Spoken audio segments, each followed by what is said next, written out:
Fund managers के साथ problem क्या है सर, कि बिल्कुल टॉप पे because of the FOMO factor उनके पास मैक्सिमम पैसा आता है।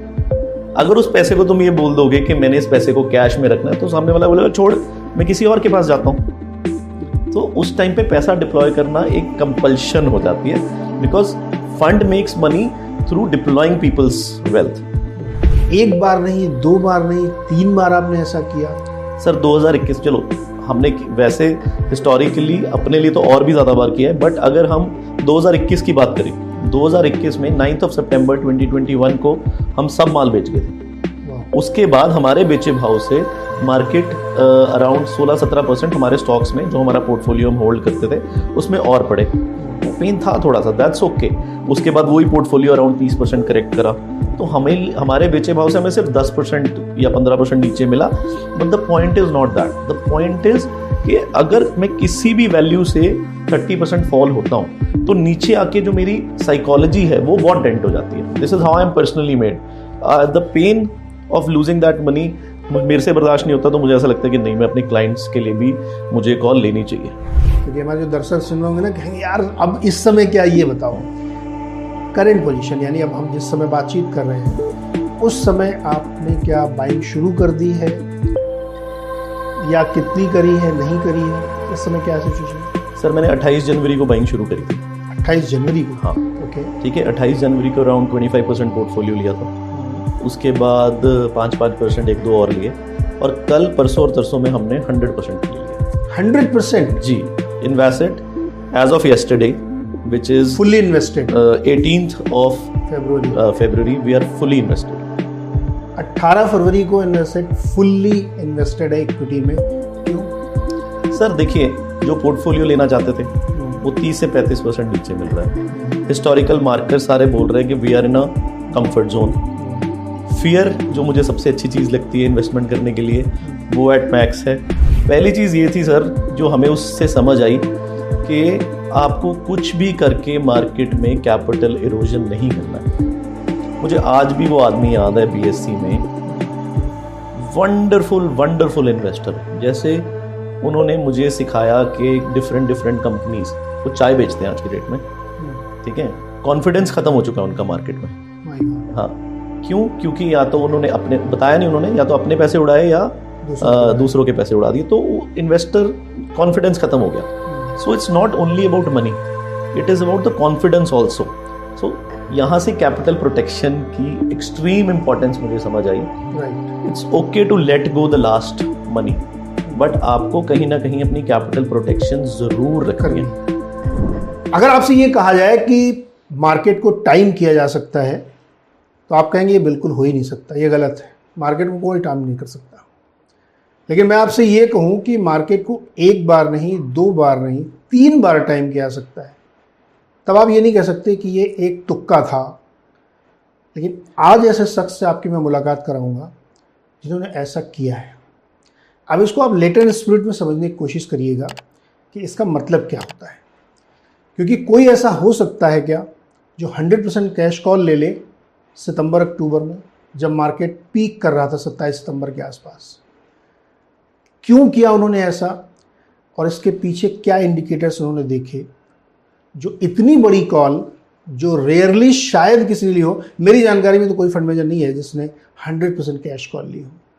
तो आज आपकी मुलाकात ऐसे ही एक शख्स से होने वाली है, और उनसे हम जब बातचीत करेंगे तब आपको समझ में आएगा क्या है। आज हम बातचीत करने वाले हैं अनिरुद्ध गर्ग से।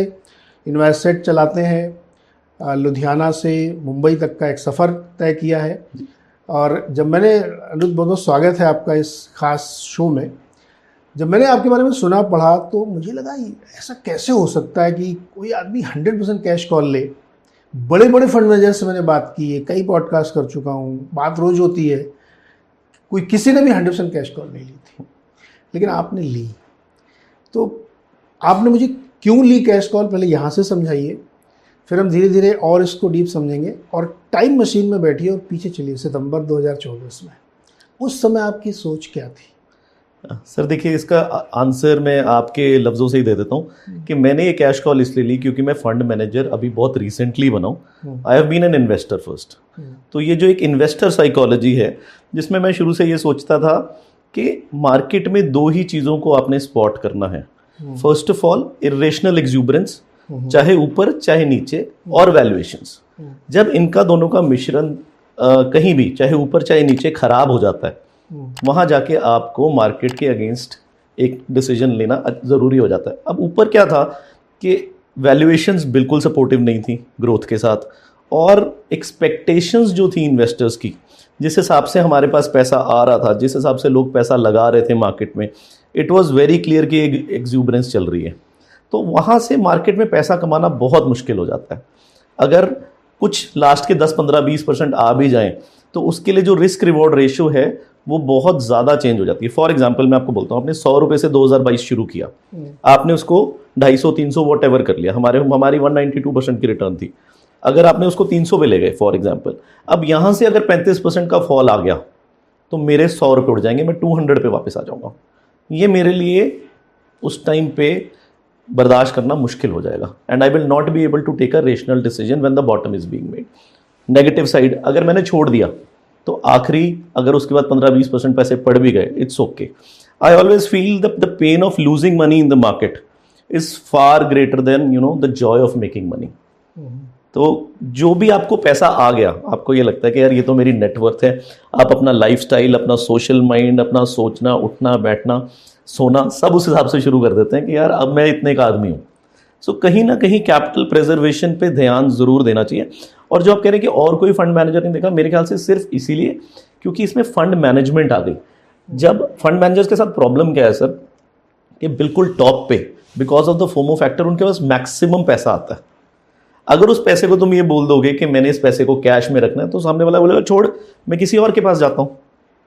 तो उस टाइम पे पैसा डिप्लॉय करना एक कंपल्शन हो जाती है, because fund makes money through deploying people's wealth. We on the other side do not think so. आपने उस समय बिल्कुल जीरो कर दिया इक्विटी पोर्टफोलियो? Absolutely zero. और अपने क्लाइंट्स को क्या जवाब दिया? मैंने उनको समझाया कि देखिए ये जो बताया कि यहाँ से मुझे रिस्क रिवॉर्ड रेशियो बिल्कुल फेवरेबल नहीं लग रहा है, ये तो आप ये लगाइए कि हाँ शॉर्ट टर्म पीरियड में बड़ी जल्दी प्ले हो गया, हमारे अगेंस्ट भी तो जा सकता था।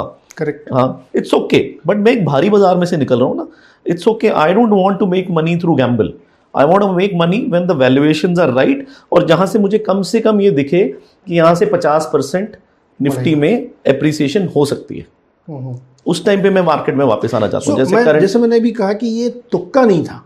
जैसे कुछ लोग होते हैं ना, यार बाई चांस मैंने बेच दिया। तो बहुत सारे ऐसे लोग मार्केट में आप लोगों को हमको मिलते हैं कि जब भी उससे किसी स्टॉक की बात करो तो हमेशा ये बताएंगे कि मैंने बॉटम पे लिया था, टॉप पे बेचा था। ये एक बहुत फेवरेट लोगों का पास टाइम कहता हूँ मैं, और वो लिटरली वो झूठ बोलते हैं, कुछ नहीं होता ऐसा। लेकिन मैं आपसे बात कर रहा हूँ क्योंकि ये सच है, बुक्स पे है ये। तो एक बार नहीं, 2 बार नहीं, 3 बार आपने ऐसा किया? सर 2021, चलो हमने वैसे हिस्टोरिकली अपने लिए तो और भी ज़्यादा बार किया है, बट अगर हम 2021 की बात करें, 2021 में 9 सितंबर 2021 को हम सब माल बेच गए थे। उसके बाद हमारे बेचे भाव से मार्केट अराउंड 16-17% हमारे स्टॉक्स में, जो हमारा पोर्टफोलियो हम होल्ड करते थे, उसमें और पड़े। वो पेन था थोड़ा सा, दैट्स ओके। उसके बाद वही पोर्टफोलियो अराउंड 30% करेक्ट करा, तो हमारे बेचे भाव से हमें सिर्फ 10% या 15% नीचे मिला। But the point is not that, the point is कि अगर मैं किसी भी वैल्यू से 30% फॉल होता हूँ तो नीचे आके जो मेरी साइकोलॉजी है वो बहुत डेंट हो जाती है। This is how I am personally made. The pain of losing that money मेरे से बर्दाश्त नहीं होता, तो मुझे ऐसा लगता है कि नहीं, मैं अपने क्लाइंट्स के लिए भी मुझे कॉल लेनी चाहिए। अनुज, आपने एक कीवर्ड यूज़ किया कि रिस्क रिवार्ड हम देखते हैं, क्योंकि रिवार्ड मेरे फेवर में नहीं है, रिस्क ज़्यादा लग रहा है इसलिए कैश कर लिया जी। इसको थोड़ा एक्सप्लेन करिए, कैसे एसेस करते हैं, मतलब क्या मैट्रिक्स लगाते हैं जिससे आपको लगता है कि रिस्क रिवार्ड? सर देखिए, जैसे हम मॉडल पोर्टफोलियोज बनाते हैं, हमारे पास अराउंड 30 से 40 तरह के मॉडल पोर्टफोलियोज हैं हमारे। अब उनमें वो साइकोलॉजी बेस्ड पोर्टफोलियोज हैं, उनमें किसी ना किसी साइकोलॉजी को पकड़ के हमने वो पोर्टफोलियोज बनाए हैं। अब उन पोर्टफोलियोज में जहां हम देखते हैं कि हाँ ओवरऑल वैल्यूएशंस उन पोर्टफोलियोज की बहुत महंगी होंगी। जैसे अगर collective portfolio PE, PB, PEG, growth, numerous factors जिनसे हम वैल्यूएशन करते हैं कि हिस्टोरिकली ये डिफरेंट पोर्टफोलियोज जैसे न्यू इकॉनमी, ओल्ड इकॉनमी की हम बात कर रहे थे, डिफरेंट पोर्टफोलियोज डिफरेंट टाइम पे जाके महंगे होते हैं। बट जब आपके पास 30-40 पोर्टफोलियो और उसमें से आप ये लगाइए कि अगर 30 में से आपको 15-16 पोर्टफोलियोज दिखाने लग गए कि हम हिस्टोरिकली वैल्यूएशंस जो हमारे स्टॉक्स की होती हैं इंडियन मार्केट्स में, उस हिसाब से आज हम एक्सपेंसिव हैं, तो आप कहीं ना कहीं वहाँ पे ये देखना शुरू करते हैं कि अब इन्वेस्टर साइकोलॉजी क्या है, कहीं ना कहीं क्या हमें एक्सूबरेंस दिख रही है। अगर उस टाइम पे एक्सूबरेंस दिख जाए और आपने अच्छे पैसे कमाए हुए हैं तो why not take a cash call. Okay, हाँ, सो क्या इसको ऐसे भी समझा जा सकता है कि नंबर्स से ज़्यादा साइकोलॉजी जब मार्केट में प्ले करने लगे, जब आपको लिफ्ट मैन भी कहे कि ये वाला शेयर बहुत अच्छा है, एब्सोल्युटली, आपका ड्राइवर ही फंड मैनेजर बन जाए, तो वो एक संकेत होता है जो आमतौर पर हम लोग मार्केट में डिस्कस करते हैं कि जिस दिन आपको आपका सब्जी वाला ये एडवाइस करने लगे कि आजकल मार्केट बहुत चल रहा है, ये वाला शेयर ले लीजिएगा, वो एक इंडिकेटर होता है। या फिर आप price to earning, book value, mean reversal, ये सब भी देखते हैं? सर आई थिंक इनका कॉम्बिनेशन देखना पड़ता है कि आप प्राइस टू अर्निंग्स वगैरह के टाइम हिसाब से मार्केट्स बहुत लंबे पीरियड तक एक्सपेंसिव रह सकती हैं। जैसे 2017 दिसंबर से लेके 2020 फरवरी तक प्री कोविड मार्केट्स एक महंगे मोड में चल रही थी, mid cap small cap crash कर रहे थे, बट निफ्टी को अगर हम देखें, निफ्टी बहुत महंगा था पर चल रहा था। Markets can remain expensive for a very very long period of time, हमने ये हिस्ट्री में देखा है। बट साथ में जब साइकोलॉजी मीट हो जाती है तो उस टाइम पे ऐसा लगता है कि हाँ, now the greed is there, now it is the time to take a step back. Greedy market में पैसा कमाना मेरे हिसाब से बहुत मुश्किल है, इट्स नेक्स्ट टू इम्पॉसिबल। बनेगा नहीं पैसा, हाँ, हर आदमी लेने हाँ, मतलब चाहे जाए ना पर बनेगा नहीं। उस टाइम पे आप ऑल्टरनेट एसेट से पैसा कमा सकते हैं, गोल्ड से पैसा कमा सकते हैं, यहाँ तक आप लिक्विड फंड में रख के 6-7-8% का ब्याज निकाल सकते तो हैं। आपने क्या किया था? हमने इस टाइम लिक्विड फंड रखा था क्योंकि हमें था कि ज़्यादा लंबा नहीं रहेगा, तो हमने टोटली लिक्विड फंड तो लिया आपके क्लाइंट ने धक धक हो रहा है, यार अनिरुद्ध भाई ने सब बेच दिया, मार्केट देखो भी कितना तेजी में है। मतलब उस समय मुझे ध्यान है सितंबर अक्टूबर के आसपास मैंने भी एक कैश कॉल ली थी कि मैंने 1 अक्टूबर को नौकरी छोड़ दी थी। वो मेरी कैश कॉल थी जी। मतलब कोई ऐसा नहीं मिल रहा था जो ज़रा सा भी डर रहा हो ये हो, और 1 अक्टूबर ऑनवर्ड जब मार्केट गिरना शुरू हुआ तो सब लोग डरे, अरे यार गिर रहा है, ये गिर रहा है। तो क्लाइंट के अंदर भी तो आपके थोड़ा सा डर आया, यार गलत हो गया क्या, भाई ने सब कैश कॉल कर ली? सर देखिए, मैं अगर क्लाइंट्स के पॉइंट से सोचने लग जाऊंगा ना तो मैं कभी भी रेशनल कॉल नहीं ले पाऊंगा, फिर मेरी फंड मैनेजर कॉल हो जाएगी। मुझे ऐसा लगता है कि मुझे एक इन्वेस्टर कॉल लेनी है। An investor can become a good fund manager. A fund manager can not, मतलब it's not necessary that he becomes a good investor. अगर आप इन्वेस्टर के पॉइंट से लेगी तो एक सच्ची कॉल ली जाएगी। मैं अपना छोड़ के क्लाइंट का ध्यान रखने की कोशिश करूं तो मेरा AUM automatically over a period of time बढ़ेगा। आप इन 3 महीनों में हमने बहुत AUM छोड़ा कि लोगों ने बोला कि अरे आप जब लगाएंगे तब बताइए, तो मैंने उनको ये समझाया कि जब मैं लगाऊंगा तब आपका मन नहीं होगा लगाने का। राइट, ठीक है, so that's okay. I believe कि धीरे धीरे जैसे मार्केट में आप अपना नाम बनाएंगे, आपको पता लोगों को पता लगेगा कि नहीं, ये रिस्क नहीं ले रहे, ये एक्चुअल रिस्क नहीं ले रहे। मैं वो फंड मैनेजर नहीं हूँ जो मैं बोलूँ कि मेरा बीटा 0.8 से कम है, 0.6 से कम है। मेरा सिंपल फंड में वो है कि जब मार्केट में एक्सपेंसिव होगा और मार्केट और साथ में लोगों का एक्सूबरेंस मुझे बहुत ज़्यादा दिख रहा होगा, it's okay to take a breather. Market की सबसे प्यारी रियलिटी है कि यहाँ पे साइकिल्स आते ही रहते हैं। अब नहीं आएगा, 6 महीने बाद आ जाएगा। तो अब जैसे अब फियर है और ऐसा लग रहा है कि डूम्सडे आ गया है और डोनाल्ड ट्रंप ये कर देगा और ये वो कर देगा और निफ्टी लोग बोल रहे हैं 21,000 के नीचे चलेगी। अब इस टाइम पीरियड पे हम 100% इक्विटी कॉल ले रहे हैं। ये मैं कह सकता हूँ क्या कि आपके अंदर अभी लुधियाना जिंदा है और डेटा बहुत ज़्यादा देखने से बहुत ज़्यादा ज्ञान दुख का कारण होता है, इसलिए कॉमन सेंस बरकरार रहना चाहिए। ये इसने फ़ायदा दिया आपको? एब्सोल्युटली सर, बहुत ज़्यादा फ़ायदा दिया। और मैंने ना द गुड थिंग जो मैंने बहुत शुरू में मेरे फादर ने मुझे सिखाई थी कि स्टॉक मार्केट को लेके ज़्यादा किताबें नहीं पढ़नी।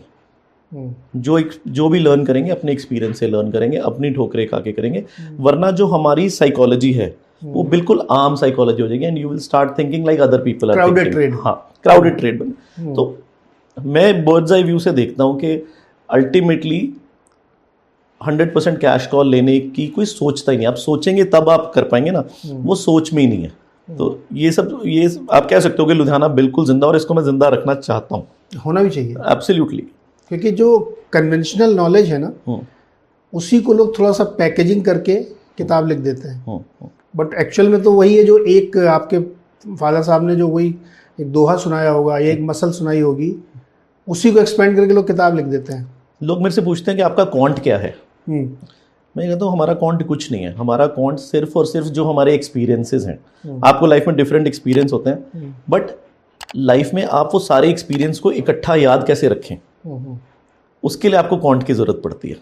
सो एक क्वेश्चन और, जब आपने कैश कॉल ले ली, क्लाइंट को आपने समझा लिया और लगभग 6 महीने तक आप कैश में रहे, उस समय आप क्या करते थे? अपने दोस्तों से जब मिलते थे, ऑब्वियसली वो फंड मैनेजर्स ही होंगे या मार्केट के बड़े लोग होंगे, क्या वो आप लोग को क्या बोलते थे कि यार तूने गलती किया, तू तो बहुत सही आदमी निकला, बिल्कुल मस्त टाइम पे बाहर निकल गया?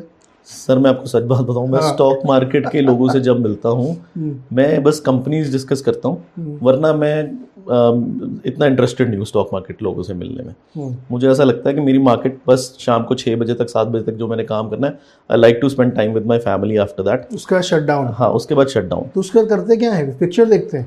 हाँ, कभी नेटफ्लिक्स देख लिया, कभी बच्चों के साथ। मुझे एक शौक ज़रूर है, एक मेरा गिल्टी प्लेजर है कि मैं शाम को अपने बच्चों को ले जाके एक नेचुरल्स या मैकडोनल्ड्स की एक आइसक्रीम ज़रूर खा के आते हैं। वाह। हाँ, तो मतलब हफ्ते में 4 से 5 दिन का ये है, मतलब that is 1 calorie guilt that I have. But वो मुझे लगता है कि जब ये बड़े हो जाएंगे, जब याद करेंगे, तो उनको ये याद ज़रूर आएगा कि हाँ, फादर के साथ जो हम क्वालिटी टाइम स्पेंड करते थे, चाहे जितना भी बिजी होके, तो everybody looks up to it. Okay, तो चलो अब हम लोग आते हैं आज पर, क्योंकि हमारे जो दर्शक सुन रहे होंगे ना, कहेंगे यार अब इस समय क्या, ये बताओ करेंट पोजीशन, यानी अब हम जिस समय बातचीत कर रहे हैं उस समय आपने क्या बाइंग शुरू कर दी है या कितनी करी है, नहीं करी है? इस समय क्या सिचुएशन? सर मैंने 28 जनवरी को बाइंग शुरू करी थी। 28 जनवरी को? हाँ, ओके, ठीक है। 28 जनवरी को अराउंड 25% पोर्टफोलियो लिया था। उसके बाद 5% 1-2 और लिए, और कल परसों और तरसों में हमने 100% ले लिया। 100%? जी, invested as of yesterday, which is fully invested. 18th of February we are fully invested. 18 फरवरी को इन्वेस्टेड, फुल्ली इन्वेस्टेड है इक्विटी में। क्यों? सर देखिए, जो पोर्टफोलियो लेना चाहते थे वो 30 से 35% नीचे मिल रहा है। हिस्टोरिकल मार्कर सारे बोल रहे हैं कि we are in a comfort zone. Fear जो मुझे सबसे अच्छी चीज़ लगती है इन्वेस्टमेंट करने के लिए, वो एट मैक्स है, क्योंकि सारी दुनिया को दिख रहा है कि 22,000 पे 500 डे मूविंग एवरेज निफ्टी का पड़ा है, तो 22,000 आना चाहिए। आई एम ओके, यहाँ से 10-15% अगर मेरा पोर्टफोलियो टूटता भी है, I am perfectly all right with it. मैं ये देखता हूँ यहाँ से 2 साल में मुझे आगे क्या मिलेगा। यहाँ से अगर मैं ये पीछे, जब भी मेरे पास लास्ट टाइम हमने जो इन्वेस्टमेंट करी अराउंड जून ऑफ 2022 में, या फिर चलो कोविड को तो बहुत ही बड़ा क्रैश आया था, मेरे हिसाब से मतलब हमारी रिटर्न्स तो एक्स्ट्राऑर्डिनरी आई, लेकिन अगर उसकी आधी भी आई तो जो रिस्क रिवॉर्ड रेशियो है वो 1:7 या 1:8 बन जाती है बेयर मिनिमम। तो यहाँ पे इन्वेस्टमेंट करने में कोई प्रॉब्लम नहीं है। बट अगर ये वाले मैट्रिक्स देखें जो आमतौर पर लोग देखते हैं, वैल्यूएशन देखें, बुक वैल्यू देखें। अच्छा, एक बड़ी मज़ेदार बात आपने और की होगी, मार्केट में ना तरह तरह के लोग होते हैं। अच्छा, गलत कोई नहीं होता है, मैं हमेशा कहता हूँ मार्केट में एब्सोल्युटली कोई गलत नहीं, किसी टाइम पे हर आदमी सही होता है। तो एक बहुत कॉमन फिनोमेना है कि लोग मल्टीपल देखते हैं, कितने मल्टीपल पे मार्केट चल रहा है या स्टॉक कितने मल्टीपल पे है। फिर बीच में अचानक से लोगों ने बुक वैल्यू देखना शुरू कर दिया कि यार इंडिया 80% तो कमोडिटी मार्केट है, केवल 20% है जो सर्विस फाइनेंशियल इकोनॉमी है, तो इसको बुक वैल्यू के हिसाब से देखना चाहिए। फिर थोड़ा सा और चेंज है, मतलब अपनी बात को सही करने के लिए वो एक नया लॉजिक लेके आते हैं। अब एक नया लॉजिक आजकल चल रहा है, मुझे डिस्काउंटेड कैश फ्लो के हिसाब से देखना है, कैश फ्लो कितना बन रहा है कंपनी में। अब एक नया फॉर्मूला आ गया। फिर जब नई नई इकॉनमी वाली कंपनी आने लगी तो लोगों ने कहा नहीं, मेरे को टोटल एड्रेसेबल मार्केट देखना है, यूनिट इकोनॉमिक्स समझना है, तो सब अपने अपने हिसाब से पैरामीटर लगाते हैं। आज की तारीख में जब आप फुली इन्वेस्टेड हो गए हैं तो आपने कौन सा पैरामीटर लगाया? वो ग्रीड एंड फियर वाला आपको लगता है कि ग्रीड खत्म हो गई है एकदम, अब फियर बहुत ज़्यादा है इसलिए आपने लगाई, या आपने ये नंबर्स भी देखे? नहीं सर, ये नंबर्स तो पहले ज़रूरी हैं। जैसे मैं आपसे बोल रहा था, वैल्यूएशन को हम पहले देखेंगे, पर हम इनमें से कोई एक नहीं देखते।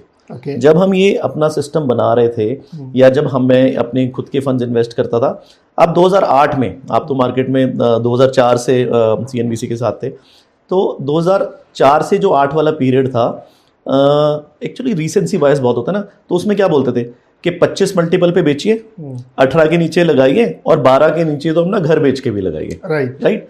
पर 2009 से जब एक बार 2009 में बुल रन शुरू हुआ, तो उसके बाद 2020 तक मार्केट 18 मल्टीपल के नीचे आया ही नहीं। तो was the market non investable? नहीं। क्या होता है कि मल्टी फैक्टर्स चेंज हो जाते हैं। तो जो भी आप सोचते हैं वैल्यूएशंस को देखने के लिए, you should have multiple factors working together. जब आप उनमें एक सी बिहेवियर आता हुआ देखेंगे, कभी आपको सिर्फ एक फैक्टर पे नहीं आप चल सकते। तो जितने भी आपने फैक्टर्स का नाम लिया, मेजॉरिटी ऑफ देम और इनके अलावा भी कुछ हमारी वैल्यूएशन मैट्रिक्स में एडेड है। तो वैल्यूएशन मैट्रिक्स हमें एक जोन दे देता है कि now we are in a comfort zone. Valuation matrix is not that perfect कि आपको बोले कि this is the bottom that is happening, and you actually don't need a bottom also. आपको बता देता है कि अब ये कंफर्ट जोन आ गया।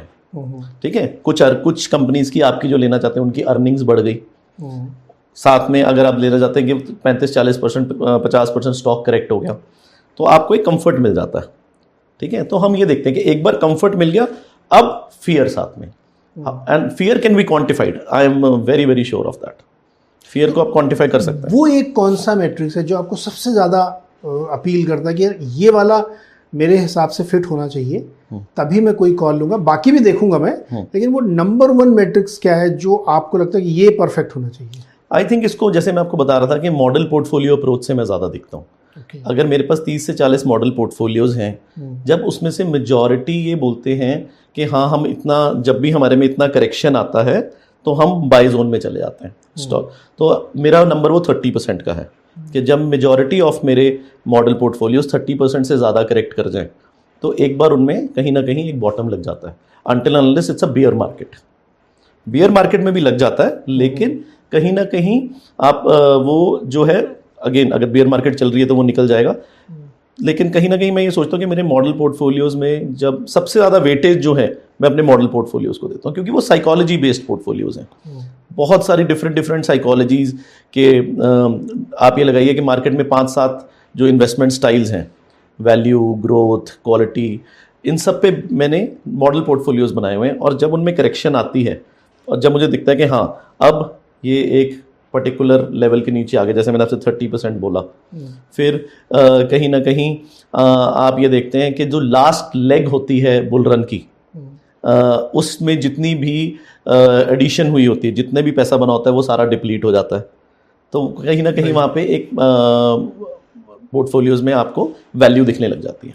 एक कॉन्सेप्ट होता है sizing and art of selling. और आपके केस में तो मैं परफेक्ट कहूँगा क्योंकि आप तो सेलिंग के मास्टर हैं। दर्शकों को मैं बताऊँ कि साइजिंग और सेलिंग बहुत इंपॉर्टेंट होती है, क्योंकि अगर आपको बेचना नहीं आता है ना, तो कागज़ में ही पैसा बनता है और कागज़ में ही ख़त्म हो जाता है। यानी आपके अकाउंट में ही पैसा ऊपर नीचे हो रहा है, आपको कुछ नहीं पता है।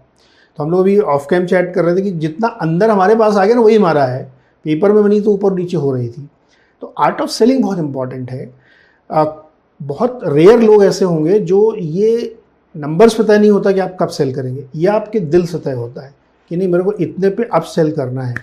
तो आपने तो सेलिंग जरूर सीखी होगी, ये कितनी इंपॉर्टेंट है sizing and selling? Sizing and selling से आप क्या? साइजिंग सेलिंग मीन्स कि कब बेचना है, ये बहुत इंपॉर्टेंट फैक्टर है। एब्सोल्युटली। अब हमें बेचना है और साइज करना है हमको अपने पोर्टफोलियो को। साइज भी नहीं मैं समझ पाया, मैं आपका क्वेश्चन ढंग से आंसर करना चाहता हूँ, इसलिए समझ। साइजिंग से मेरा मतलब ये है कि जब आप इन्वेस्टिंग करते हैं तो मैं 2 तरह से साइजिंग को देखता हूँ कि एक तो आपने पोर्टफोलियो कितना डाइवर्सिफाई बना रखा है और उसमें एलोकेशन भी आप जोड़ दीजिए वो, और फिर सेलिंग, वो कैसे आप मैनेज करते हैं? सर देखिए, मैं तो बिल्कुल एक सिंपल अप्रोच पे इन्वेस्टिंग करता हूँ, that as the market becomes expensive keep on reducing your beta. Okay, ठीक है। जब मार्केट, अभी मैं इसका पूरा आंसर देता हूँ आपको, जब मार्केट सस्ता है उस टाइम पे आपको कुछ नहीं दिमाग लगाना, आपको ये देखना है इंडिया में कौन सी अच्छी कंपनीज हैं जो कि मुझे अपनी 3 से 4 साल के डिस्काउंटेड कैश फ्लोज पे सस्ती मिल रही हैं, जो मुझे इंट्रिंसिक वैल्यू अगर मैं निकालना चाहूँ, हर आदमी को अपनी इंट्रिंसिक वैल्यू को कोई ना कोई मल्टीपल देता है, उससे मुझे नीचे मिल रही हैं। तो तब हम करते हैं वैल्यू। हम कहते हैं कि हम वैल्यू तब करेंगे जब ओवरऑल मार्केट में वैल्यू है। हम वैल्यू से निकलते हैं तो ग्रोथ में चले जाते हैं। जैसे जैसे मार्केट एक नया बुल रन शुरू करता है, we go into growth. Growth में हम फोकस करते हैं उन कंपनीज में जिनमें रिलेटिव चेंज है। बाय रिलेटिव चेंज मैं बोलूँ तो एक एडवांटेज जो आज एक कंपनी के पास है पहले नहीं थी। तो कुछ ना कुछ एडवांटेज, जैसे अगर हम बजट की इस बार बात करें, बजट ने 1 लाख करोड़ रुपया इंडियन कंज्यूमर के हाथ में दे दिया है। ये 1 लाख करोड़ रुपया कहीं ना कहीं तो जा रहा है, कहाँ कहाँ जा सकता है और कौन सी कंपनी इस पर कैपिटलाइज कर सकती है।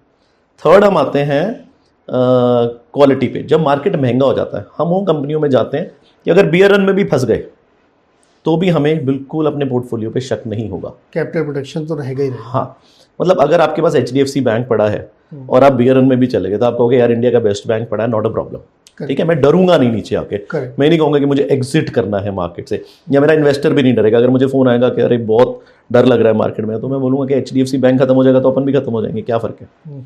अच्छा, अभी आपने देखा कि मैं आपका एक छोटा सा पॉइंट जो वो बता रहा, हमारा लास्ट जब हमें एक्सूबरेंस स्पॉट हो जाती है, जब हमें लगता है कि एक्स्ट्रा ऑर्डिनरी एक्सूबरेंस है मार्केट में, और एक्सूबरेंस पहले वैल्यूएशंस महंगी जो हमारा स्टेज 3 हो गया, और कहीं ना कहीं जाके जहां हमें पता लगता है कि जो हमने क्वांटिफाई किया है ग्रीड एंड फियर इंडेक्स, वो बोलता है कि greed is hitting the peak, तब हम टोटल कैश कॉल लेके एग्जिट होते हैं। हमने बहुत सिंपल फ्रेमवर्क अपना रखा हुआ है, हमने टू मच कॉम्प्लिकेट नहीं इसको किया हुआ। जब हमारा ग्रीड इंडेक्स बोलता है कि नहीं अब तो it is hitting the peak, there is too much exuberance happening in the market, हम मार्केट से एग्जिट कर जाते हैं। ओके, तो मैं ये कह रहा था कि 2-3 घटनाएं अभी रिसेंट में हुई। बजट में 12 लाख टैक्स फ्री कर दिया तो लोग बड़े खुश हो गए। RBI ने रेट कट कर दिया तो भी लोग बहुत खुश हो गए। और US में भी हो गया थोड़ा बहुत जो कुछ भी होना था। कई सारी चीज़ें अच्छी होने के बावजूद हमारे जो फिरंगी दोस्त हैं, जिनको हम लोग FIIs कहते हैं पॉलिश लैंग्वेज में, वो अभी भी बेचे जा रहे हैं। क्यों? आपको कुछ, आप लोग इसको एनालाइज करते हैं? सर देखिए, FIIs पर्टिकुलरली, एक FIIs को इंडियन रिटेल आया है मार्केट में और ये अब परमानेंट है। मतलब इंडियन रिटेल का साइकोलॉजी, मतलब कभी कम हो जाएगा कभी ज़्यादा हो जाएगा, लेकिन इंडियन रिटेल को समझ आ गया कि equity is a very good asset class. Until and unless very bad thing happens for the Indian markets, which I don't see anywhere near happening. तो Indian retail is here to stay. अब FIIs वाली जो companies हैं, अगर आप Nestle की बात ही करिए, नेस्ले यहाँ ट्रेड हो रहा है और वहाँ ट्रेड हो रहा है, दोनों के वैल्यूएशन में डिफरेंस बहुत है। तो FIIs को कहीं ना कहीं थोड़ा एग्जिट मिल रहा है, और उनको मेरे हिसाब से, जैसे मैं देखता हूँ, बढ़िया रिलेटिव चेंज इस टाइम पे US में दिख रहा है। तो अगर वो बेच भी रहे हैं तो आई थिंक कोई इतनी बड़ी बात नहीं है। Indian retail can absorb it, but the point I believe कि ये जो करेक्शन आ रहा है, it's not just because of FIIs, it's just कि इंडियन और FIIs कभी भी ओल्ड इकॉनमी में पार्टिसिपेट करके ज़्यादा खुश नहीं होते।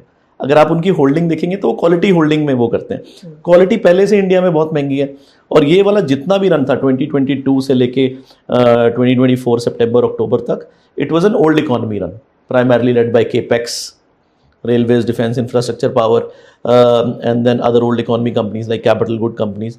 तो इसमें ये ज़्यादा लंबे चौड़े पार्टिसिपेंट है ही नहीं। ये FIIs को, मैं ऐसा सोचता हूँ, if I can talk very frankly, कि FIIs का बहाना ज़्यादा बनाया जा रहा है, उतनी बड़ी चिंता की बात है नहीं। Indian markets are operating that they do from time to time. कभी इसमें आप FIIs बनाएंगे, कभी कुछ बनाएंगे। And to answer your other thing जो आप बात कर रहे थे ना, this is a very beautiful thing that happens in the market. आप देखिए आप साइकोलॉजी कैसे प्ले करती है। आपने बोला बजट में रिलीफ आया, फिर उसके बाद RBI का रेट कट आया। अगर आप बुल रन में देखेंगे कितनी नेगेटिव न्यूज़ आ रही थी, जापानीज येन कैरी ट्रेड, और मतलब क्वान्टिफाई कर रहा था 8-10 बैड न्यूज़ आई इकट्ठे। अब bull run will always keep on feeding on bad news. उसको जितना आप बैड न्यूज़ दोगे उतना मार्केट और तेज होगा। और जब एक बुल मार्केट करेक्शन या बियर रन आता है, जितनी भी गुड न्यूज़ दीजिए मार्केट में और करेक्शन बढ़ती है। तो ये अल्टीमेटली तो मार्केट की करेक्शन जिस दिन कोई अच्छी बैड न्यूज़ आएगी उस दिन खत्म होगी। ओके, तो पता नहीं कब आती। अच्छा, एक चीज़ बताओ, बहुत अच्छी बात कही आपने कि 2014 से, रिसेंसी बैस अपना भी समझ लो आप, 10 साल 11 साल का, 2014 से 2025 में हम लोग चल रहे हैं। एक आध साल शायद होगा जब नेट बायर थे FIIs, वरना उन्होंने लगातार बेचा ही है। एब्सोल्युटली। उसके बावजूद हमारा मार्केट कहाँ तक आया ये आपने देखा होगा। तो मैं हमेशा अपने पॉडकास्ट में या किसी के साथ जब मैं बात करता हूँ तो आपको समझाने की कोशिश करता हूँ कि चीज़ों को कॉन्टेक्स्ट में डाल के समझिए। एक चीज़ को पकड़ के उसी को आप निचोड़ देंगे तो आप उससे कुछ निष्कर्ष पर नहीं पहुँचेंगे। तो इसलिए मैंने ये सवाल पूछा था कि एक फंड मैनेजर की नज़र से एफआई की क्या है, ये सब चीज़ें होती है। तो अभी तो हमारी बहुत इंपॉर्टेंट बात ये होनी कि अब कहाँ लगा रहे हैं पैसे, ये तो बाद में बात करेंगे। पहले थोड़ा अनिरुद्ध जी के बारे में जानते हैं, अपने बारे में बताइए थोड़ा, लुधियाना से यहाँ तक जर्नी कैसी रही? Sir born in a very sir मत बोलिए Neeraj ji, born in a very competitive family। Education का बहुत कल्चर था शुरू से। तो फादर मेरे is a self made man. तो मैं अपने बारे में बोलने से पहले उनसे शुरू करूंगा, क्योंकि बिल्कुल इन्वेस्टसेट और अनिरुद्ध की सारी जर्नी जो है वो रजनीश गर्ग के थ्रू ही गुजरी है। हाँ, तो 1992 में he was a chartered accountant and company secretary. तो लुधियाना स्टॉक एक्सचेंज की टिकट ऑफर करी जो पंजाब के चीफ मिनिस्टर थे उस टाइम पे, सो मेरे फादर को मिली। तो किसी तरह अपने पेरेंट्स से, दोस्तों से पैसे उधार लेके उन्होंने वो टिकट खरीदी। And then very very hard worker and a passionate person for equities. आज भी मैं बोलूँ तो कुछ दिन ऐसे होते हैं जिसमें वो रात को 3-3 बजे तक काम करते हैं। ठीक है, तो वही उनसे सीखा। और फिर सिर्फ पैसा बनाना नहीं, ओवरऑल लोगों से रिलेशंस बनाना, अपनी फैमिली का ध्यान रखना, ये सब जब ट्रेड्स आप अपने फादर में देखते हैं तो उनसे अट्रैक्ट होते हैं। तो अल्टीमेटली फादर ने शुरू से एक ही बात बोली कि और कोई सब्जेक्ट बेटा पढ़ मत पढ़, एक ही सब्जेक्ट है जो ढंग से पढ़ना पड़ेगा अगर ये काम करना है, वो है मैथमेटिक्स। तो मैथमेटिक्स का शुरू से बहुत ज़्यादा शौक आ गया। मैथमेटिक्स का शौक ऐसा आ गया कि आप ये लाइए कि अगर कोई, जब मैं छोटा था, when I was very small, अगर कोई गाड़ी सड़क पे जा रही होती थी तो एडिशन, सब्ट्रैक्शन, मल्टीप्लिकेशन, डिवीजन, उसके नंबर का, फिर स्क्वायर रूट, लॉग, सब अपने मन में करता रहता था। तो मैथमेटिक्स का इतना क्रेज था।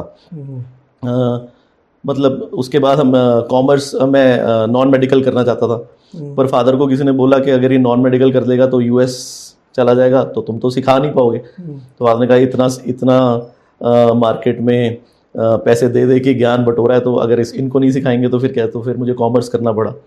कॉमर्स करने के बाद आई वाज मतलब 12th में अच्छे नंबर आ गए तो दिल्ली यूनिवर्सिटी में एडमिशन मिल गया।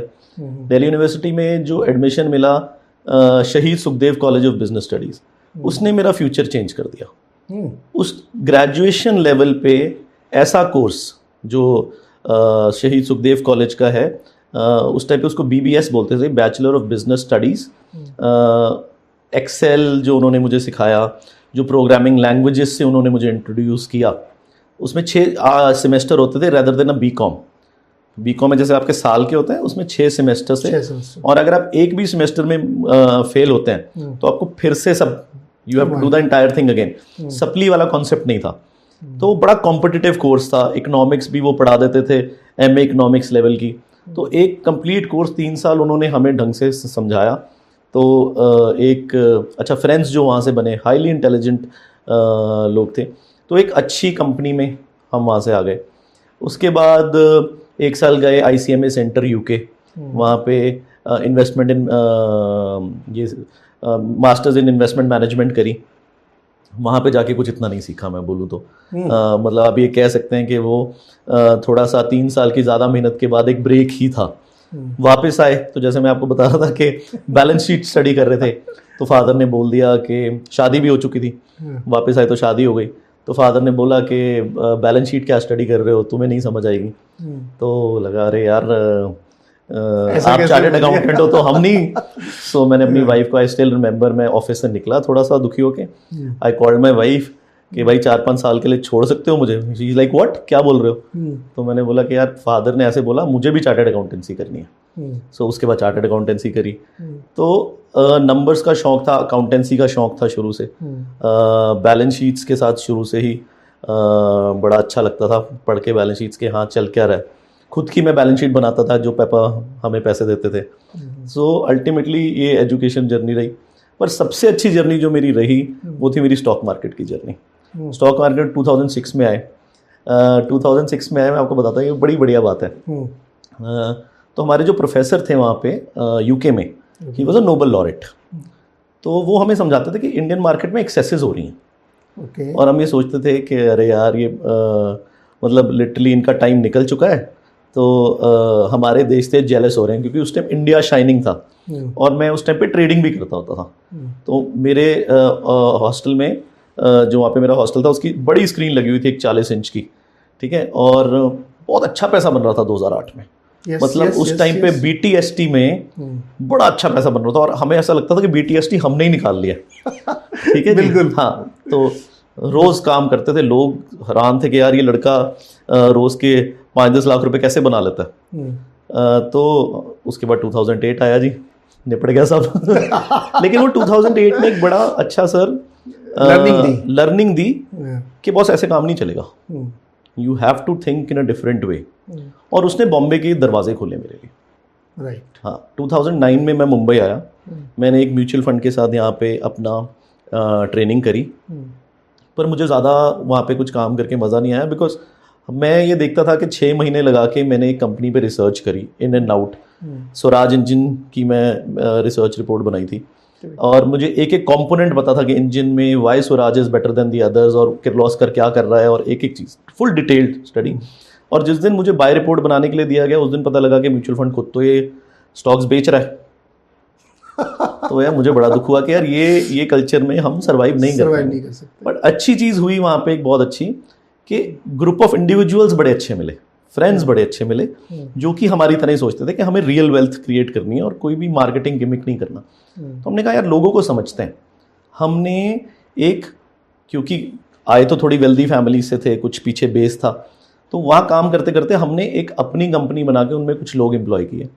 हाँ, और हमने बोला कि उनको क्वेश्चनर बना के दिया उस टाइम पे कि क्वेश्चनर हमने डिफरेंट लोगों से, तो हमने 250 प्लस फंड मैनेजर्स और around 1000 retail investors all over India से हमने उनसे वो क्वेश्चनर बनाया। हमें 4 चीज़ें समझ आई उस टाइम पे और उस बेसिस पे सारी इन्वेस्टर टिकी आज की डेट पे।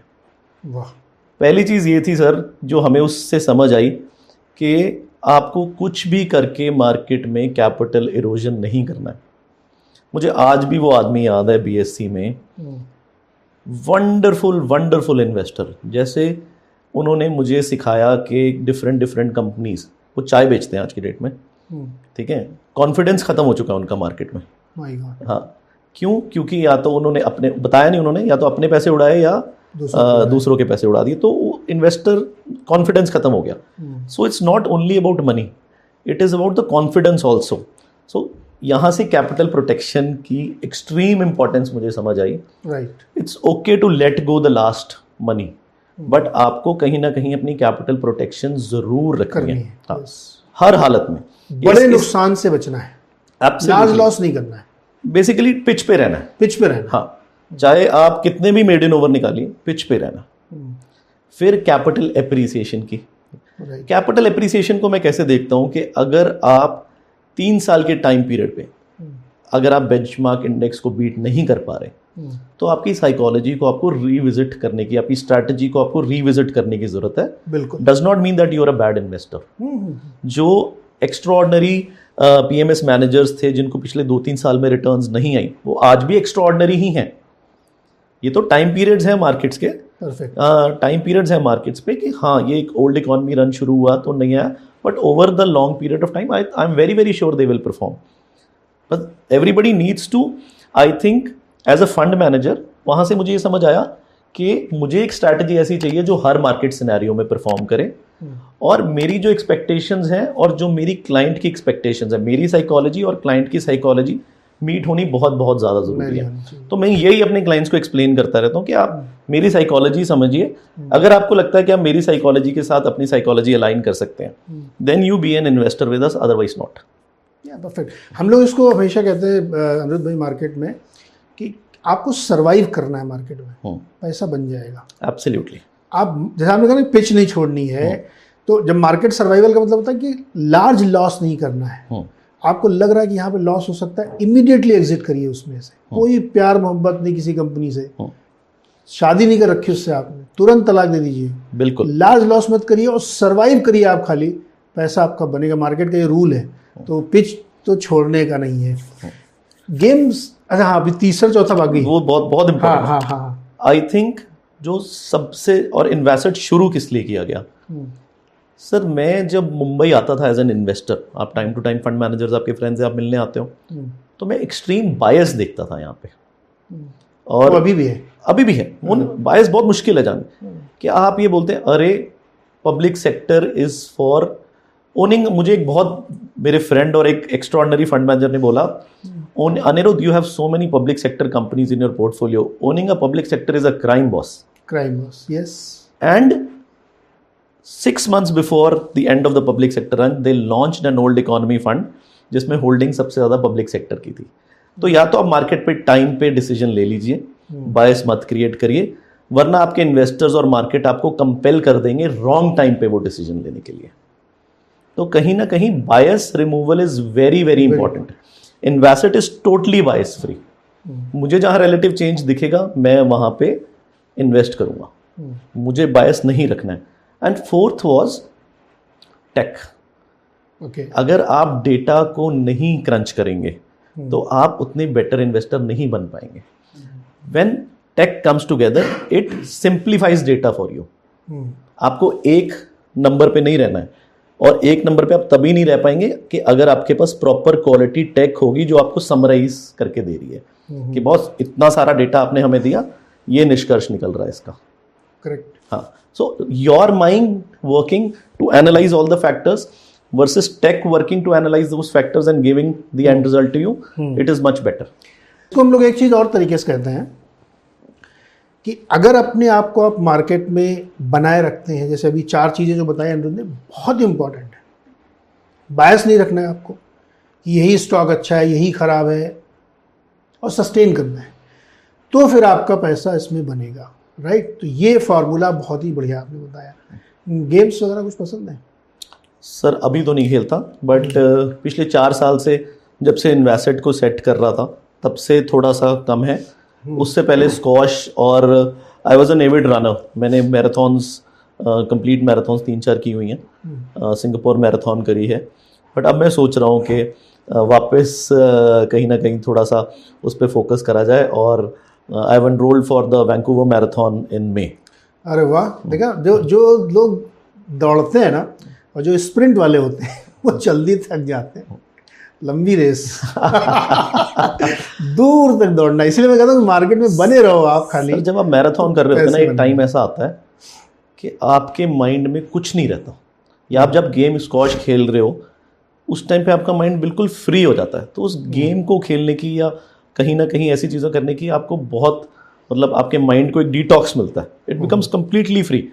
परफेक्ट। अच्छा, एक हम इससे पहले कि अब हमारे लोग सोच रहे होंगे कि यार ये लोग काम की बात है, उधर क्यों नहीं जा रहे हैं कि अब कहाँ, आपकी सबसे कोई आपने मिस्टेक की हो वो बताइए। सर मिस्टेक अभी की थी, और इस मिस्टेक को मैं बहुत अच्छे से एक्सप्लेन करता हूँ, बिकॉज मुझे ऐसा लगता है कि सबसे ज़्यादा ज़रूरी as a person is acknowledging your mistakes. अगर मैं मिस्टेक एक्नॉलेज नहीं करूंगा ना, तो मिस्टेक तो हो गई, उसका मैंने भर भी दिया, और एक्नॉलेज कर दूंगा तो मैं उसका सोल्यूशन निकाल लूंगा। करेक्ट। इस बार जब सेल एट द टॉप था, जो हमारे पास पोर्टफोलियो था, मैंने कहीं ना कहीं उसको कॉन्सेंट्रेट कर दिया था, जो मेरा सिस्टम अलाउ नहीं करता। But whenever Anirudh Garg as a person has stepped in versus the system, I've always made less money. So मेरा खुद का portfolio, which is a replica of what my investors portfolio is, has always given me less return than the investors portfolio. And my father always says that please try to copy your investors portfolio. Why do you apply your own mind from time to time? So human bias जो है वो कहीं ना कहीं problem करती है। तो मेरे पास अब जो स्टॉक्स थे, मैं जिस भाव, बहुत अच्छे बिके, 192% की उसकी return I post fees post expenses, but last 2-3 साल की। बट मैं उसमें क्या चाहता था कि हाँ, जहाँ मेरा सिस्टम बोल रहा था बेचने के लिए, या मेरा सिस्टम बोल रहा था नॉन कंसंट्रेशन के लिए, वहाँ पे मैंने थोड़ा बायस किया, तो it could have been played in a much better way. और अगर वो हो जाता तो मेरे इन्वेस्टर्स, मुझे अपने से ज़्यादा दुख अपने इन्वेस्टर्स का होता है कि हाँ, अगर मुझे उनके वो 10-15% में बचा लेता तो और बेटर था।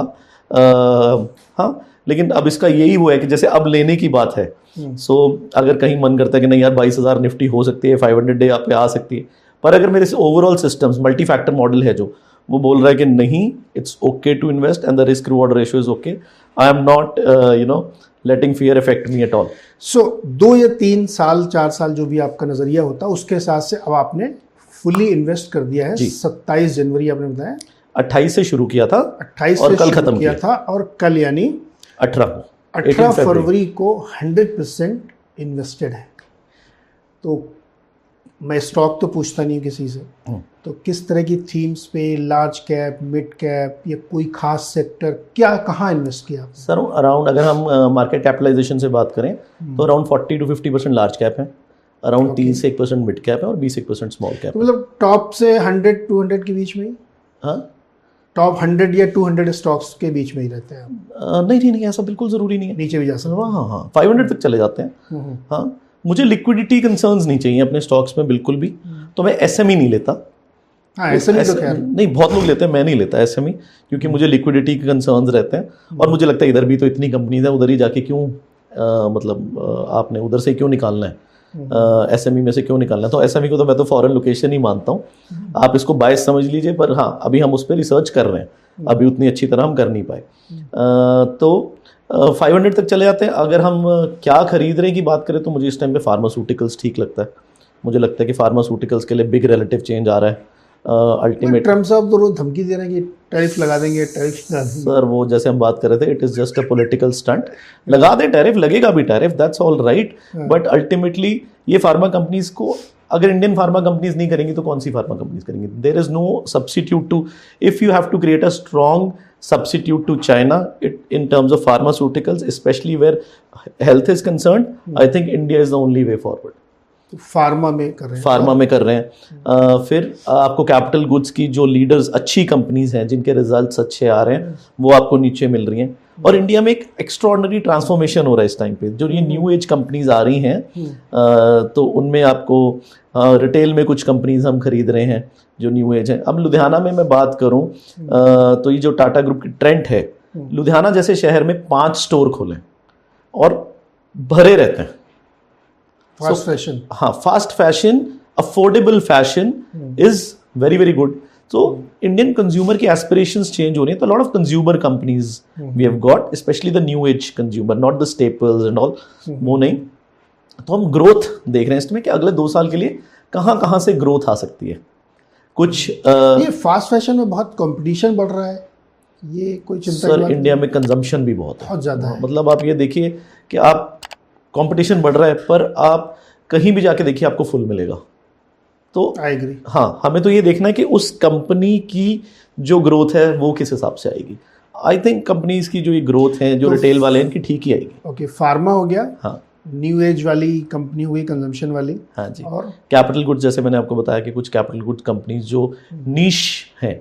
अब मैं वो कंपनीज नहीं ले रहा जो गवर्नमेंट पे डिपेंडेंट है, because somewhere I think a negative relative changes which is happening, जो गवर्नमेंट स्पेंडिंग टुवर्ड्स मास स्पेंड हो रहा है, जो हम फ्रीबीज जिनको बोलते हैं। तो मुझे ऐसा लगता है कि इसका बर्न कहीं ना कहीं कैपिटल गुड्स सेक्टर को भरना पड़ेगा ही। तो जो, और वैसे भी मैं सोचता हूँ the leaders of the past bull run will not lead the next bull run, there will emerge new leaders.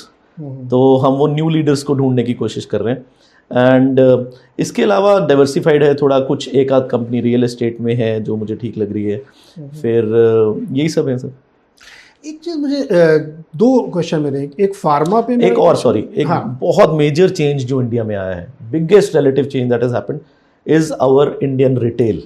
जो इंडियन रिटेल, जो ये फाइनेंशियल एसेट्स में जो चेंज आया, क्योंकि मार्केट इंफ्रास्ट्रक्चर में जो चेंज आया, चाहे आप वो कोई एक्सचेंज बोलिए, चाहे डिपॉजिटरी बोलिए, या वेल डिवर्सिफाइड ब्रोकर ग्रुप्स बोलिए, इनमें भी मुझे ऐसा लगता है कि आगे बहुत अपॉर्चुनिटी है।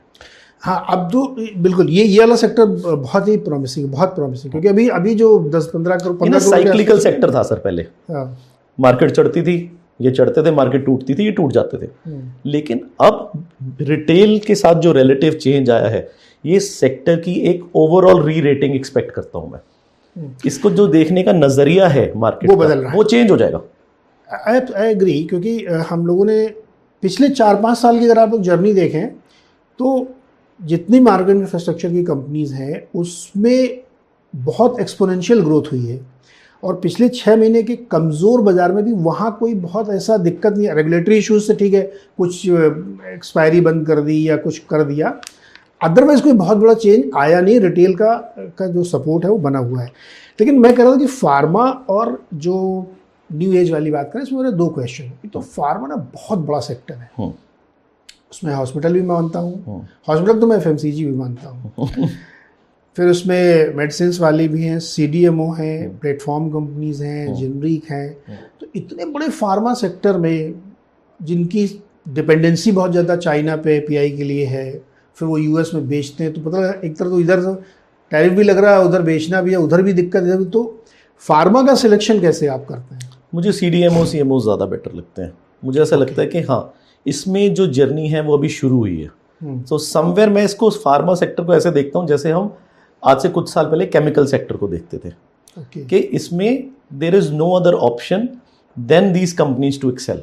इन कंपनीज को अपना एक जो ग्रोथ है वो इनको मिलेगा ही मिलेगा, because a huge market has to open up with alternate to China. अब हम ये कह के नहीं चल सकते कि हम सिर्फ चाइना से ही काम करेंगे, it is not possible. China +1, the reality in pharmaceutical sector is must. In current global scenario, जो ग्लोबल टर्मोइल है पोस्ट कोविड, इस डिकेड में चाइना का substitute in terms of pharmaceuticals किसी ना किसी को बनना पड़ेगा। आप कपड़े बांग्लादेश से बनवा सकते हैं, जूते वियतनाम से बना सकते हैं, थाईलैंड से बना सकते हैं, but pharmaceutical is a very very complex, and apart from complex you need a lot of trust. So trust सिर्फ और सिर्फ मुझे लगता है कि इंडियन फार्मास्यूटिकल कंपनीज ही दे सकती हैं। ओके, न्यू एज कंपनी के कॉन्टेक्स्ट में एक सवाल ये है कि डिसरप्शन बहुत तेज़ी से हिंदुस्तान में पिछले 4-5 सालों में तो हो रहा है। टेक्नोलॉजी इतनी तेज़ी से बदल रही है कि बहुत ओल्ड इकोनॉमी वाली कंपनीज को भी अपने को सोचना पड़ रहा है कि क्या करें। एग्जाम्पल के लिए कोई वैसे ही समझने के लिए है कि जैसे ये क्विक डिलीवरी सिस्टम आ गया, ठीक है, अब उसमें बहुत सारी कंपनीज आ गई, कंपटीशन बहुत हो गया। एब्सोल्युटली। तो क्विक डिलीवरी कंपनीज या क्विक जो 10 मिनट में 5 मिनट में आपके पास सामान पहुंचा रही, वो जो आपको दिखा रही अपने ऐप में, आप उसको ही चूज करते हैं और मंगाते हैं। तो इसका एक बहुत बुरा इम्पैक्ट एफएमसीजी कंपनीज पे पड़ा और वो लोग रियलाइज भी कर रहे हैं। ये एक एग्जांपल के लिए था। ऐसा डिसरप्शन आपको ऑटोमोबाइल में भी दिख रहा है। ऑटोमोबाइल में तो बहुत मैसिव डिसरप्शन आ रहा है, फार्मा में भी आ रहा है, आईटी कंपनीज में एआई की वजह से आ रहा है। हमारी प्लम्बिंग कंपनी है, अब नया जो माल आया उसको सीखना पड़ेगा कि कैसे उसको ठीक करना है। तो ये जो डिसरप्शन है, ये आपके थिंकिंग प्रोसेस में, स्टॉक सिलेक्शन में, रात में सोते समय ये बात कितना बार आप सोचते हैं कि यार ये वाले में डिसरप्शन कितना हो सकता है? सर आई थिंक मैं ज़्यादा नहीं सोचता, क्योंकि हमारी जो रिलेटिव चेंज एल्गोरिथम है जिसमें अराउंड 170 फैक्टर्स पहुंच चुके हैं, ओवर द ईयर्स हमने ऐड किए हैं different factors for different type of companies, वो रिलेटिव चेंज को अच्छा स्पॉट कर देती है। तो हमें ज़्यादा नहीं सोचना पड़ता, मतलब कि हाँ, क्योंकि मुझे ऐसा लगता है कि जो उन्होंने स्पॉट किया है उससे जो मेरी रिटर्न की एक्सपेक्टेशन है, माई रिटर्न की एक्सपेक्टेशन इज़ वेरी सिंपल। मैं बोलता हूँ निफ्टी 12 से 14% का प्रोडक्ट है, I want to do 1.5 to 2x, तो मेरी ब्रॉड रेंज आ जाती है 18 से 28। इसका मतलब या तो मुझे 3 साल में पैसे डबल करने या 4 साल में, इससे ज़्यादा नहीं मैं सोचता। मतलब कोई 20 साल का डबल तो बहुत शानदार है। हाँ, तो सर ये होता है, अगर आप सही टाइम पीरियड पे लेंगे तो आपको 3 से 4 साल में पैसे डबल मिलते हैं इंडियन स्टॉक मार्केट में। हाँ, तो हमारा फोकस इतना ही रहता है। तो मैं ओवर ज़्यादा माइंड नहीं लगाता, बस मैं ये देखते रहता हूँ कि जो भी मेरी एल्गोरिथम मुझे रिलेटिव चेंज पंचन बोल रही है, क्या वो ठीक बोल रही है? ज़्यादातर तो ठीक ही होती है। नाउ आई बिलीव कि हम उससे थोड़ा पीछे रह गए, क्योंकि इतने सारे फैक्टर्स वो कंसिडर करती है, रॉयटर्स ब्लूमबर्ग से कनेक्टेड है वो। तो आई बिलीव कि हमें ज़्यादा सोचने का मौका अब मिल नहीं रहा है। That is what data does to. तभी मैं बोल रहा था ना कि आप जब टेक को कनेक्ट करते हैं, तो जब टेक के कनेक्शन से आपको ये समझ आता है कि हाँ, all the data that I need, या जितना मुझे चाहिए उतना मुझे मिल चुका है। So there is no point wavering now. The point is you spot an opportunity and you try to make it big. AI इस्तेमाल करते हो?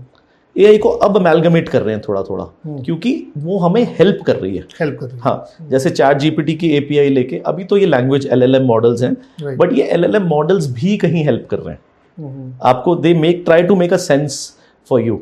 जो पहले हम लोग, मतलब बेसिकली अभी तो मैं ये बोल सकता हूँ कि जो हमारी रिसर्च टीम है, जो पहले जो उनको करने में अप्रोक्सीमेटली 1 हफ्ता लगता था, वो आज 1 दिन में कर लेते हैं because of these LLM models. जैसे अब हमारी एल्गो में जितनी रिसर्च रिपोर्ट्स आती हैं वो सबको हम पुल इन कर लेते हैं बिकॉज ऑफ LLM। तो ये समझ आता है कौन क्या बोल रहा है, किसका क्या सोच है। I think it's very very beautiful in the market that you learn from others as well कि कौन क्या सोच रहा है इसमें, कि अरे वो ये सोच रहा है मैं इसके अगेंस्ट सोचूंगा, नहीं, आपको ये देखना है कि वो ये सोच रहा है क्या वो सही सोच रहा है। आप अपना परफेक्ट नोड पकड़िए, ठीक है, मार्केट तो समुंदर है, मार्केट समुंदर, हाँ, तो आप नोड पकड़िए एंड देन उस नोड पे अपनी चीज को ड्वेल करिए।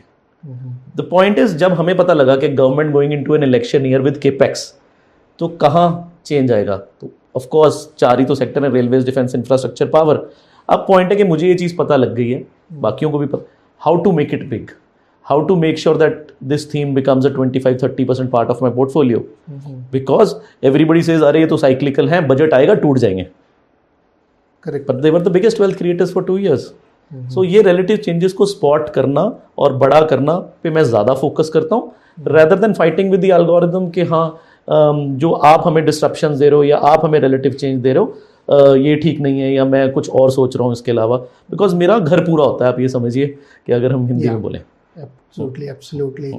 तो अब काफ़ी चीज़ें हमने समझी, लेकिन जैसे मैं 24 घंटे सोच रहा हूँ कि मुझे इनसे बात करनी है, मार्केट सोच रहा हूँ, ये सोच रहा हूँ, तो डिटॉक्स करने के लिए क्या करते हैं? फेवरेट पास टाइम क्या है? अच्छा, ये पिछले 6 महीने में जब आप इन्वेस्टेड नहीं थे तो पढ़ाई लिखाई, घूमना फिरना, क्या क्या करते, क्या थे? पिक्चर देख रहे, घूम रहे हैं? सर पोर्टफोलियो तैयार कर रहे थे जो अब लेना है। मतलब उसमें भी पढ़ाई चल रही थी। हाँ, पोर्टफोलियो तैयार कर रहे थे जो अब लेना है, बिकॉज देखिए मार्केट तो नहीं आप छोड़ मुंबई की लाइफ बताओ ना, अभी ये मार्केट तो हो गया बहुत। हाँ हाँ, मुंबई कैसा लगा आपको?